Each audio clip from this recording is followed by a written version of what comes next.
अस्सलाम वालेकुम viewers, welcome to the channel. आज की जो ये वीडियो है वो एक्चुअली के पार्ट 2 है।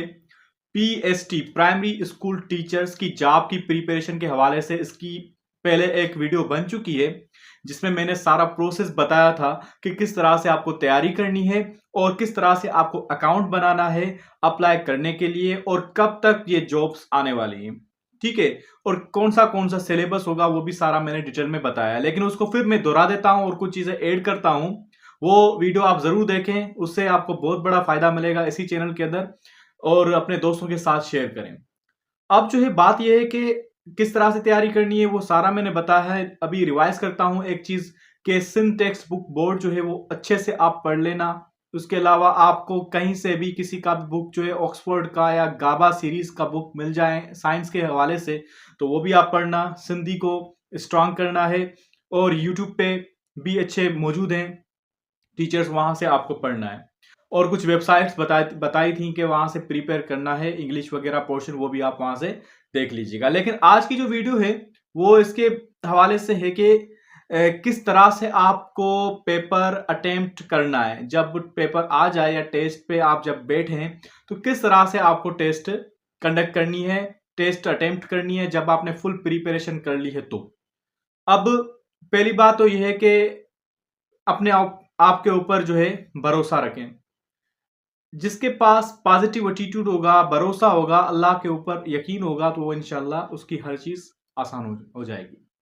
तो बात यह है कि पेपर जब आपने सारी प्रिपरेशन कर ली, जो मैंने उस वीडियो के अंदर बताया था कि किस तरह से तैयारी करनी है, तो आपने नोट्स भी बनाए होंगे, वो उसमें मैंने बताया कि किस तरह से नोट्स बनाने हैं।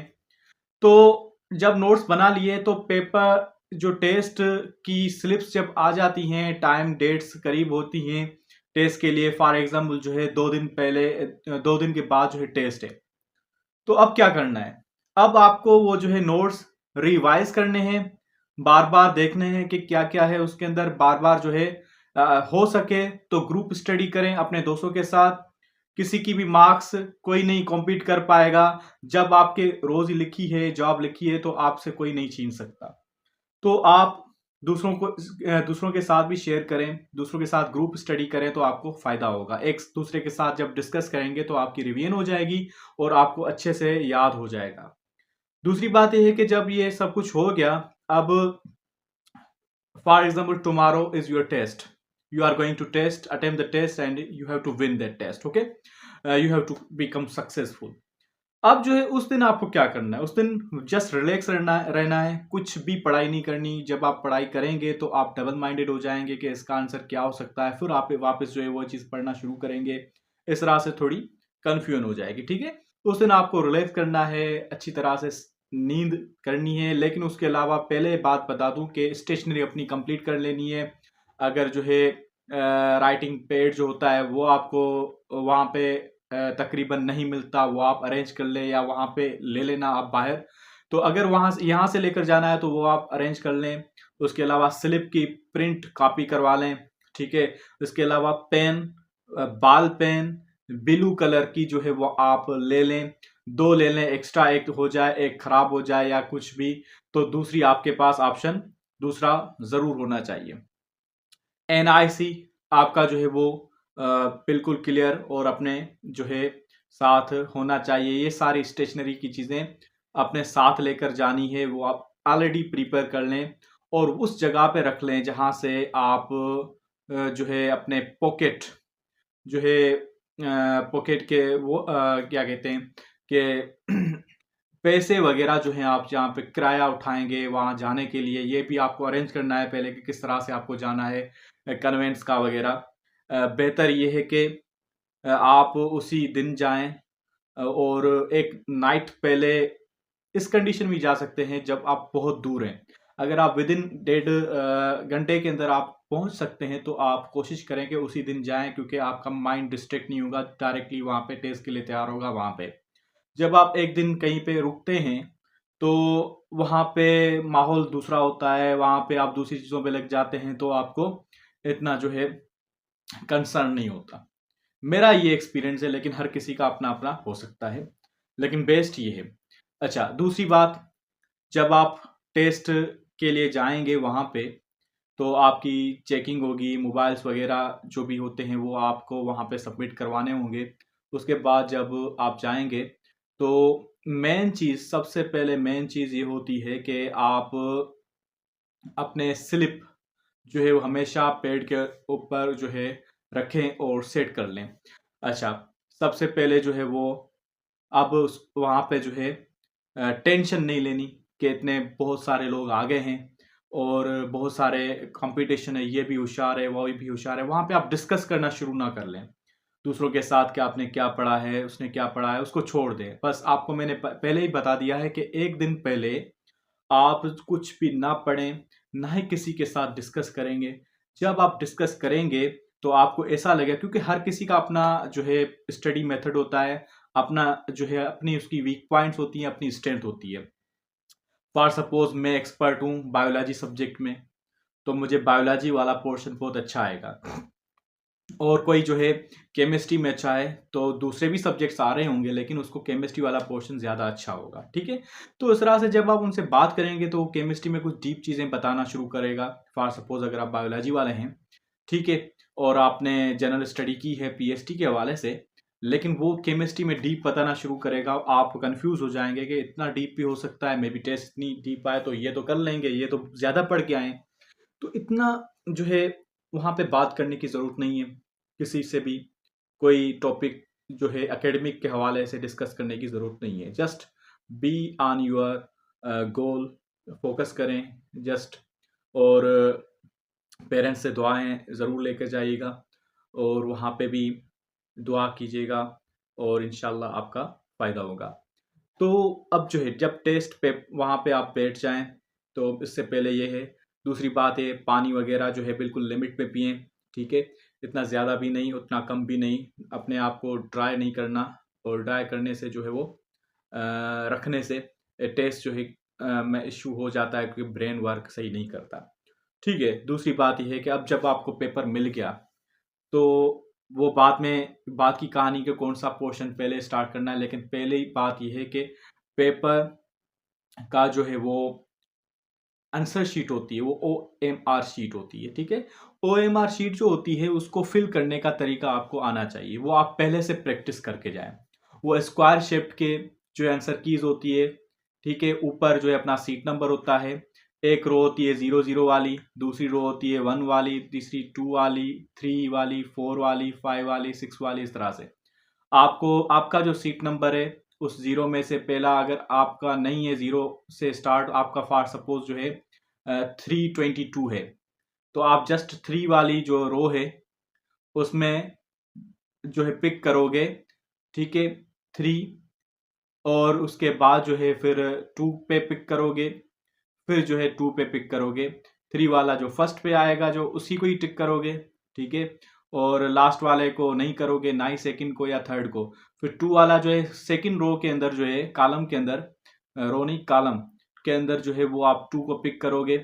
फिर थर्ड कॉलम से आप 2 को पिक करोगे, उसी के अंदर जो है ऐसे होगा। ऐसे नहीं कि दोनों आप स्टार्ट वाले 2 को पिक करो, ऐसे नहीं होगा। ठीक है, अच्छा और इस तरह से करना है कि 1 मिनट में बता देता हूँ आपको कि किस तरह से ये OMR शीट फिल करनी है।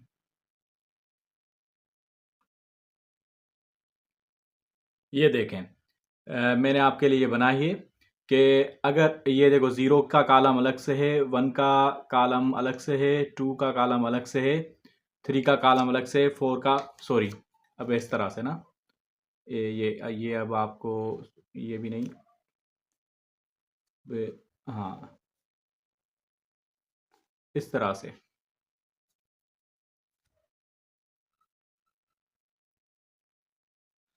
वीडियो में शायद क्लियर नहीं आ रही है, तो मैंने कोशिश बहुत की लेकिन फिर भी कोशिश करता हूँ, नहीं हो रही। देखो 321 जो है आपका सीट नंबर है, तो आप क्या करोगे, 3 वाले में जाओगे, पहला जो है इसको आप इसको मार्क करोगे। ठीक है, फिर 21 में 2 को नहीं, ये नहीं करना, 2 जो है सेकंड है आपका, तो इस 2 को जो है आपको फिल करना है। ठीक है, फिर 1 जो है, 1 आपका थर्ड है, तो थर्ड ये देखो 1 1 है, तीनों है लेकिन 4 है, लेकिन आपको थर्ड वाला पिक करना है। तो इस तरह से जो है वो हो जाएगा। सही है, अब जो है ये सीट नंबर अच्छे से आपको ध्यान से जो है उसमें नाम वगैरह भी लिखना है, और ये सीट नंबर लिखना बहुत ही ज़रूरी है अच्छी तरह से, क्योंकि ये मिस हो गया कुछ भी तो दोबारा शीट नहीं मिलेगी और आपका पेपर जो है कंडक्ट बिल्कुल जैसे हुआ ही नहीं। ठीक है। अच्छा, अब देखो, थोड़ी सी मिस्टेक, आपने भले कितना भी पढ़ा हो लेकिन थोड़ी सी मिस्टेक अगर ये कर दी या कुछ और अभी बताने वाला हूँ, तो आपकी पूरा मिशन, आपकी तैयारी किसी काम की नहीं रहेगी। आप चाहे कितने ही पढ़े लिखे हो, कितने ही पढ़ लिया हो, कुछ भी, लेकिन किसी काम का नहीं होगा। देखो, अब जो है उसके बाद एक तो ये सीट नंबर फिल कर लिया, ठीक है। इसके बाद जब पेपर मिलेगा, फिर OMR शीट है, उसमें भी आपको ऐसे करना है। उसमें 1 का जो है ABCD ऑप्शन होगा ऊपर, नीचे जस्ट स्क्वायर होंगे। सिर्फ ऊपर ABCD होगा, नीचे सारे जो है स्क्वायर होंगे। हर किसी के ए वाला के कॉलम अलग होगा, वो आप देख लेना। ठीक है। मेरे पास अवेलेबल नहीं है, वरना आपको एक दिखा दूं। मैं कोशिश करूंगा कि यहाँ वहाँ से उठा के गूगल वगैरह से तो आपको यहाँ पे शो करूं। ठीक है। अच्छा, ABC, उसको भी आप जो है ए को फिल करना है, बी को फिल करना है, जो आपका राइट ऑप्शन आपको लगता है वहां पे क्वेश्चन पेपर पे वहां पे फिल करना है। क्वेश्चन पेपर पे जो भी है वो वहां पे उसका आंसर आपने यहाँ पे फिल करना है, लेकिन फिल इस तरह से करना है कि कोई भी गैप ना रह जाए उस स्क्वायर के अंदर, ना ही गैप रहे, ना ही आउट हो। ठीक है। कुछ भी आउट हो गया, क्योंकि ये जो पेपर्स होते हैं, रिजल्ट आप देखो एक दिन के अंदर, 2 दिन के अंदर ही आ जाती है। इसका मतलब क्या है कि 20-40 हजार या लाखों तक बंदे होते हैं, उसका जो है मैनुअल चेक जो है करेंगे तो कितना टाइम लगेगा। कंप्यूटर चेक करता है, मशीन चेक करती है, उसको वो जो है रॉन्ग आंसर्स दिखाई देते हैं, कोई पायर आ गया या गैप फिल नहीं किया, तो इस तरह से जो है वो क्वेश्चन जो है काउंट नहीं होगा। ठीक है। तो दूसरी बात यह है कि आपको सीरीज सही तरह से लगानी है। ऐसे नहीं कि आपने 1 के बाद जो है 7 तक आपने क्वेश्चन अटेम्प्ट किए हैं, उसके आंसर लिखे हैं, फिर आपने 8 छोड़ दिया था वहां पे। ठीक है। वहां पे क्वेश्चन का आंसर आपको नहीं आ रहा था, अब 9 का आंसर आ रहा है, लेकिन आपने 8 में डाल दिया, तो ये भी गलती हो जाएगी। ठीक है। प्रेशराइज नहीं करना, रिलैक्स होना है। जो आपने पहले पढ़ लिया वो पढ़ लिया, अब उसको खत्म कर लो। जो आपके माइंड में है, रिलैक्स होके आप देंगे तो इंशाल्लाह सही होगा। तो 9 वाले को पहले ही गैप कर दो, वहां पे आंसर शीट पे भी लिखो। लिखना कुछ भी नहीं है, ना ही उसको मोड़ना है, फोल्ड करना है, जस्ट सिंपल रहने दो। लेकिन वहां पे जो है उसको आप जो है 9 वाले को गैप ही रहने दो, क्योंकि वहां पे आपको आंसर नहीं आ रहा था क्वेश्चन पेपर के अंदर, वो आपने यहाँ पे छोड़ दिया है। ठीक, क्वेश्चन पेपर पे आप मार्क कर सकते हो कि आपका ये रहा हुआ है। ठीक है। लेकिन आंसर पेपर पे नहीं। ठीक है। आंसर शीट पे कुछ भी नहीं करना। उसके बाद जो है 10 स्टार्ट करना है, 11 स्टार्ट करना है, वो छोड़ देना है। ऐसे नहीं है कि आपने वो गैप को ही जो है वहां पे आपको 9 नहीं आ रहा था, 10 आ रहा था, लेकिन 10 का आपने 9 में डाल दिया तो पूरी सीरीज चेंज हो जाएगी। मैंने आपको पहले ही कहा कि आपकी एक सिंगल मिस्टेक से बड़ा आपका नुकसान हो सकता है, फिर आपकी पूरी मेहनत जो है जाया हो सकती है। तो कोशिश करें कि ऐसी मिस्टेक्स ना करें। ठीक है। फिर हम ये कहते रहते हैं कि लक नहीं लगा, हमारा लक नहीं था, ये था वो था। आपकी ही मिस्टेक्स जो है आपको मार देती हैं। अब जो है उसके बाद जो है ऐसा करना है कि जब क्वेश्चन पेपर मिले, अब बात करते हैं कि क्वेश्चन पेपर में पहले कौन सा पोर्शन करना चाहिए। देखो, हर किसी का अपना अपना स्ट्रांग एरिया होता है। कोई बंदा जो है मैथमेटिक्स में स्ट्रांग है और सब्जेक्ट्स में वीक है। कोई बंदा जो है केमिस्ट्री में स्ट्रांग है, दूसरों में वीक है, मीन्स साइंस के अंदर जो है। तो अब क्या करें, जब किसी को जो है ना मैथमेटिक्स अगर किसी को मुश्किल लग रही है, तो मैथमेटिक्स को जो है ना छोड़ दे। मैं वैसे भी सजेस्ट यही करूंगा कि जिसको मैथमेटिक्स नहीं आती तो उतना ज़्यादा फोकस प्रिपरेशन के दौरान भी ना करें। उनको आप जो मेरा क्राइटेरिया या किसी और का जो ऐसा हो सकता है कि उसको छोड़ के बाकी जितने भी पोर्शन है उसको इतना स्ट्रॉन्ग कर ले कि उससे ही इतनी ज़्यादा मार्क्स मिल जाएं कि लोगों को बीट करें। आपको मैथ्स के क्वेश्चंस को हल करने की ज़रूरत ही नहीं थी, लेकिन पढ़ना है, मैथ की भी तैयारी करनी है। ठीक है।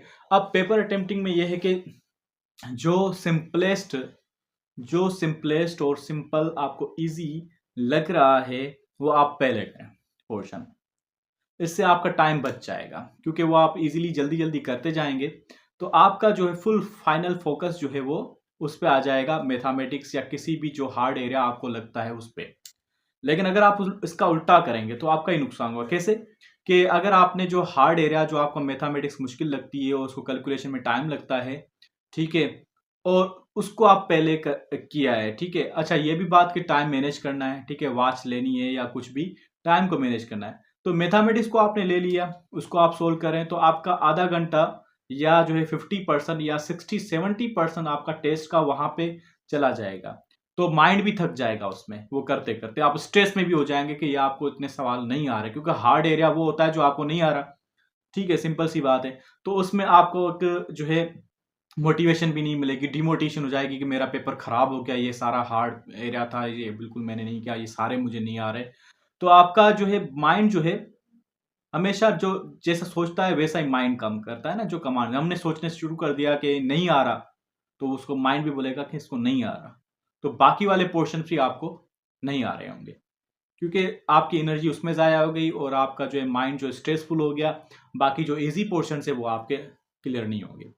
लेकिन अगर आप ऐसे करते हैं कि पहले इजी पोर्शन जो है सारे कर लिए, फिर आपने हार्ड किए, तो आपका टाइम भी सेफ हो जाएगा और जो है आपका पेपर भी अच्छा हो जाएगा इंशाल्लाह।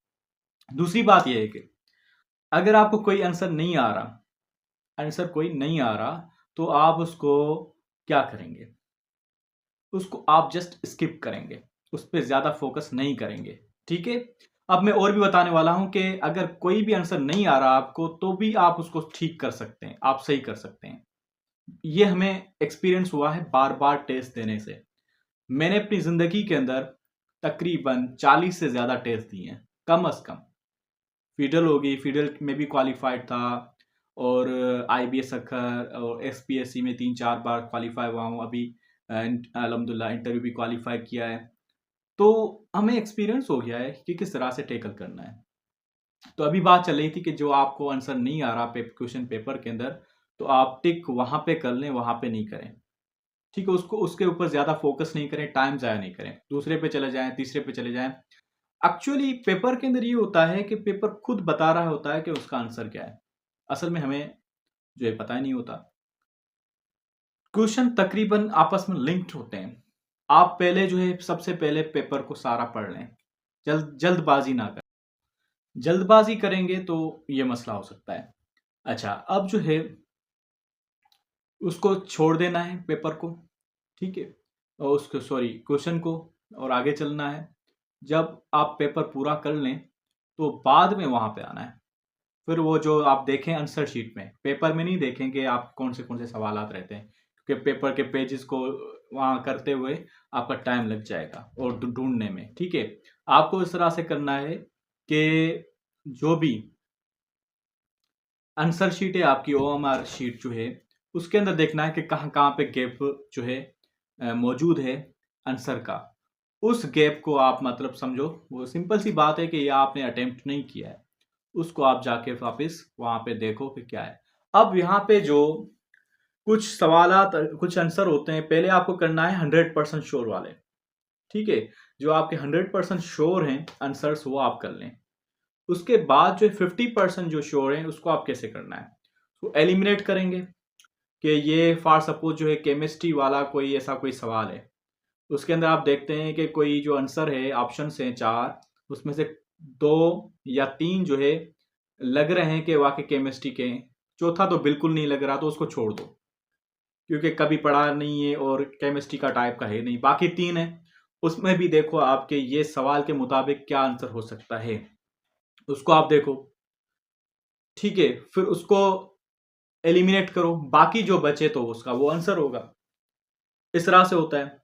दूसरा मेथड ये होता है कि कुछ चीज़ें हमारी पड़ी हुई होती हैं कि हमें लगता है कि ये आंसर्स नहीं हो सकते, क्योंकि फॉर सपोज मैं कह रहा हूँ कि